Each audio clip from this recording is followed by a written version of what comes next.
నాది చిన్న శాలరీ. నేనెలా కొనాలి ఇంత పెరిగిపోతున్న బంగారాన్ని? నేను హౌస్ వైఫ్‌ని. అంత డబ్బు నాకెలా వస్తుంది? ఏ ఆదాయం లేని నేను బంగారం కొనడం సాధ్యమేనా? వీడియోని తప్పకుండా చూడండి స్కిప్ చేయకుండా. ఉన్నవాళ్ళు ఎలా అయినా కొనుక్కుంటారు. మన పరిస్థితి ఏంటి? Hi new files. పెరిగిపోతున్న బంగారం ధరలతో అస్సలు భయపడకండి. కొంతలో కొంతైనా బంగారాన్ని ఎలా పొదుపు చేయాలో నేను చెప్తాను. హాయ్ అక్కలు, గోల్డ్ మీద ఇంట్రెస్ట్ ఉన్న అన్నయ్యలు.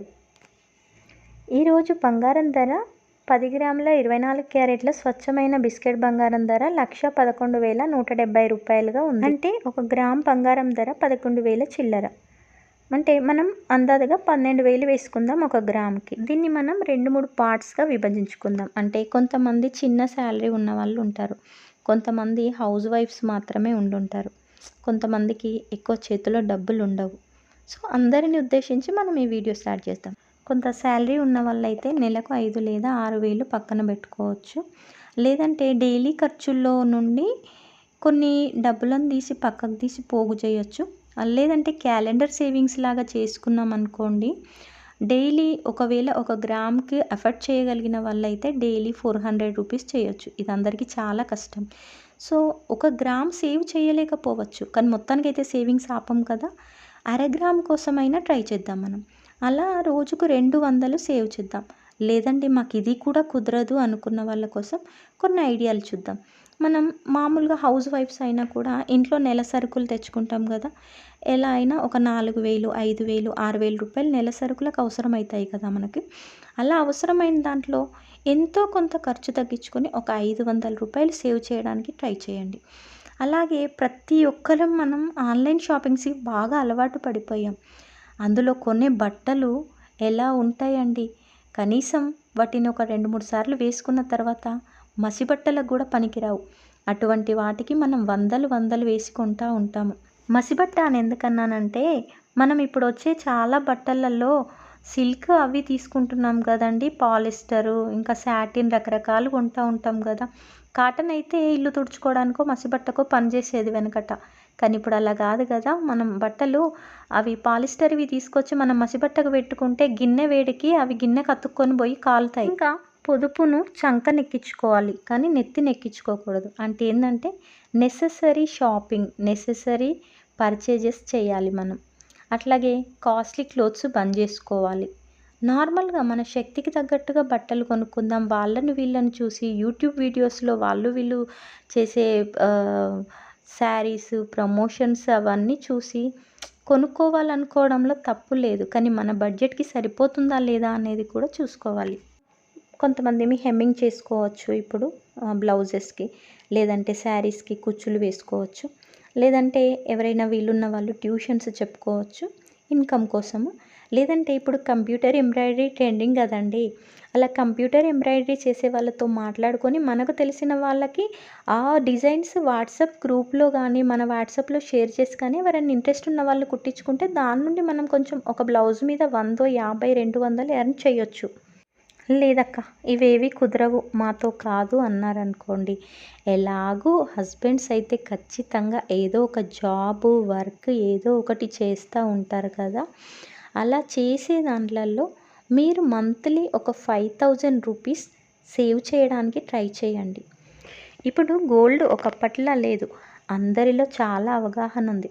ఒకప్పుడు గోల్డ్ కొనుక్కుంటాను, నాకు ఒక నెక్లెస్ కావాలి, నాకు ఒక కమ్మల జత కావాలి, ఒక రింగు కావాలి అని అడిగినప్పుడు ఇంట్లో వాళ్ళు కొంచెం ఆర్గ్యూ చేసేవాళ్ళు, అంత తొందరగా ఒప్పుకునే వాళ్ళు కాదు.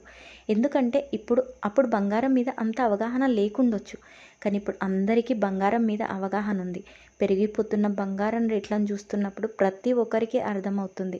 అంటే ఈరోజు బంగారం కొని పెట్టుకుంటే రేపటి రోజుకు ఖచ్చితంగా దాని రేటు పెరుగుతుంది, అది మనకి ఎలాగో ఉపయోగపడుతుంది. అత్యవసరమైనప్పుడు బ్యాంకులో పెట్టుకొని మనం లోన్ కూడా తీసుకొచ్చుకోవచ్చు అనేది చాలామందికి తెలుసు. హస్బెండ్ శాలరీ గురించి మాట్లాడుతున్నాం కదా. హస్బెండ్ శాలరీ గురించి మాట్లాడేటప్పుడు 2 రకాలుగా విభజిద్దాం దీన్ని. ఒకటి, హస్బెండ్ శాలరీ తీసుకున్నప్పుడు మంత్లీ 5,000 సేవ్ చేయాలి అని అనుకున్నాం కదా. అలా సేవ్ చేసేటప్పుడు మన దగ్గర ఇంతకుముందు ఏదైనా గోల్డ్ ఉంటే కనుక దాన్ని బ్యాంకులో పెట్టేసి అంటే మీరు బయట చిట్టీలు అవి ఇవి కట్టుకుంటారు కదా, దాన్ని కూడా చూద్దాం. దీని బదులు చిట్టి కట్టుకుంటే మాకు లాభం ఉంటుంది కదా అని అనుకుంటాం కదా. సో దాని గురించి కూడా మాట్లాడదాము. దీన్ని మన దగ్గర ఉన్న ఓల్డ్ గోల్డ్ని తీసుకెళ్ళి బ్యాంకులో పెట్టుకొని ఒక 1,00,000 రూపాయల వరకు తెచ్చుకున్నాం అనుకోండి. ఇప్పుడు 1,11,000 గోల్డ్ రేట్ ఉంది కదా, ఒక తులం పావు తులంన్నర అలా పెట్టేసినాం అనుకోండి, మనకు 1,11,000 రూపాయలు 12,000 రూపాయలు వస్తాయి. దాంతో మనం ఒక తులం గోల్డ్ తెచ్చుకున్నాం అనుకోండి. తెచ్చుకున్నప్పుడు దాన్ని మనం ఒకవేళ ఎవరి దగ్గర అయినా తెచ్చి ఉంటే, లేదంటే ఎమర్జెన్సీ అవసరం ఉండుంటే, మనం ఎలాగో ఒక తులం గోల్డ్ కొంటున్నాం కాబట్టి దాన్ని పెడితే మళ్ళీ మనకు 75,000 to 80,000 రూపీస్ మళ్ళీ వస్తాయి లోన్ కింద తీసుకుంటే. సో ఇప్పుడు మనం ఓల్డ్ గోల్డ్ పెట్టాము. పెట్టిన తర్వాత దీనికి మనం ఏం చేస్తాము అని అంటే, ఈ మంత్లీ మీరు సేవ్ చేయాలనుకున్న 5,000 రూపీస్ని ఈ బ్యాంకులో ఉన్న లోన్ అప్పు తీర్చడానికి ట్రై చేయండి. ట్రై కాదు, ఖచ్చితంగా అప్పు తీర్చడానికి వాడాలి ఆ డబ్బుని. ఇలా 23 నెలల్లో చిన్న చిన్న ఇన్స్టాల్మెంట్స్లో పెద్దగా బర్డెన్ అనేది లేకుండా మనం 23 నెలల్లో ఈ 1,12,000 అప్పును తీర్చొచ్చు, గోల్డ్ కొన్న అప్పును. అలాగే ఒక తులం గోల్డ్ని కూడా మనం సంపాదించుకున్న వాళ్ళం అవుతాము. దీనికంటే చిట్టి కట్టుకోవడం బెటర్ అని అనుకునే వాళ్ళకు నాదొక సజెషన్. ఎందుకంటే మనం చిట్టి కడితే వాళ్ళు ఒక 5,000 రూపీస్ 1,00,000 చిట్టికి నెలకు 5,000 కడితే 20 నెలలకు 1,00,000 అవుతుంది. దానికి మనకు 20 నెలలు కడితే 20,000 వడ్డీకి వాళ్ళు మనకు 5,000 కమిషన్ తీసుకొని 15,000 ఇస్తారు. దీంతో కంపేర్ చేస్తే మనం బ్యాంకుకి కట్టే వడ్డీ ఎంత అంటే సంవత్సరానికి 1,09,000 రూపాయలు కడుతున్నాం. సో పైన ఇంకొక 12,000 ఉంది కదా, దానికి వందల్లోనే ఖర్చు అవుతుంది, వేలు అయితే కావు. అలాగే ఇప్పుడు మనం చిట్టి దగ్గర నుండి చిట్టి వాళ్ళకు 5,000 కమిషన్ ఇస్తున్నాం కదా, ఆ కమిషన్ మనం ఈ గోల్డ్ లోన్ దగ్గర తీసేసినామనంటే 5,000 పోను మనం సంవత్సరానికి ఎంత వడ్డీ కడతామంటే 4,500 నుంచి 4,900 లేదంటే 5,000 వరకు కడతాం. ఈ 5,000 లాసే కదండి బ్యాంకు కట్టేయి అనేది మీదొక క్వశ్చన్. దానికి నేను ఆన్సర్ ఇవ్వడానికి ట్రై చేస్తాను. లాస్ట్ ఇయర్ దీపావళి టైంలో ఒక తులం బంగారం ధన్త్రయోదశి రోజున 86,000 చిల్లరగా ఉంది. ఈసారి దీపావళికి వచ్చేసరికి, అంటే ఇంకా మనం దసరా ముందే ఉన్నాము, దీపావళికి వచ్చేసరికి ప్రజెంట్ అయితే 1,11,000 చిల్లర ఉంది. అంటే ఒక 2,000 1,000 రూపాయలు పెరుగొచ్చేమో, లేదంటే ఓ 100 200 రూపాయలు 700 600 తగ్గొచ్చు. అంతకంటే మాత్రం ఎక్కువ తగ్గే ఛాన్సెస్ అయితే చాలా తక్కువ. అంటే 2,000 నుంచి నేను గోల్డ్ రేట్ని అబ్జర్వ్ చేస్తున్నాను. ప్రతి 5 ఇయర్స్కి ఒకసారి గోల్డ్ రేటు డబల్ అవ్వడం గమనించినాను. కానీ ఇప్పుడు మాత్రం అది కూడా అంత తొందరగా డబల్ అయ్యేది కాదు.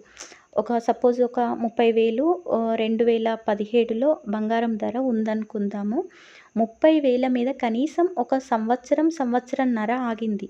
ఇప్పుడు మాత్రం అసలు ఈ రోజు రేటుకి రేపటి రేటుకి చాలా తేడా చూపిస్తుంది. సో అలా నేను ఇదెందుకు చెప్తున్నాను అని అంటే, మీరు బ్యాంకుకు కట్టే వడ్డీ వేస్ట్ అయిపోదు, మీరు చేసిన ఇన్వెస్ట్మెంట్ అనేది రేటును పెంచుతుంది.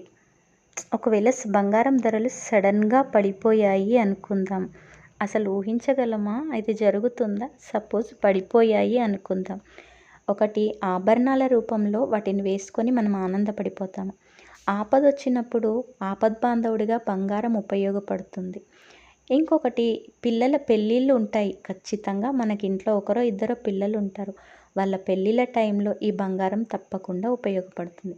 కాబట్టి బంగారం ఎప్పటికీ వేస్ట్ అయిపోదు. మీరు ఇందాక మనం చెప్పుకున్నట్టు 23 నెలలకి బ్యాంకుకి వడ్డీ ఎక్కువ అవుతుంది కదా, సంవత్సరం వడ్డీకే మీరు లెక్క వేశారు అని మీరు అంటారేమో. అంటే మనం ప్రతి నెల వడ్డీ కడుతున్నాం కదండి, ప్రతి నెల 5,000 రూపాయలు కడుతున్నాం కదా. సో మనకు లాస్ట్కి వచ్చేసరికి అంత వడ్డీ ఎందుకు ఉంటుందండి? ఉండదు కదా, ప్రతి నెల మనం కడుతుంటే తగ్గిపోతూ ఉంటుంది. అట్లనే మన దగ్గర డబ్బులు మెదిలినప్పుడు ఒక 1,500 ఎక్స్ట్రా జమ చేస్తూ ఉండాలి. ఇదండి ఇవాల్టి వీడియో కనుక నచ్చినట్లయితే చిన్న లైక్ ఇవ్వండి. అలాగే ఎంత కొంత ఉపయోగకరంగా ఉందనిపిస్తే మీ వాళ్ళకి షేర్ చేయండి. అలాగే ఛానల్ని సబ్స్క్రైబ్ చేసుకోవడం మర్చిపోకండి. మరిన్ని మంచి అప్డేట్స్తో మళ్ళీ కలుసుకుందాం. అంతవరకు ఉంటాను.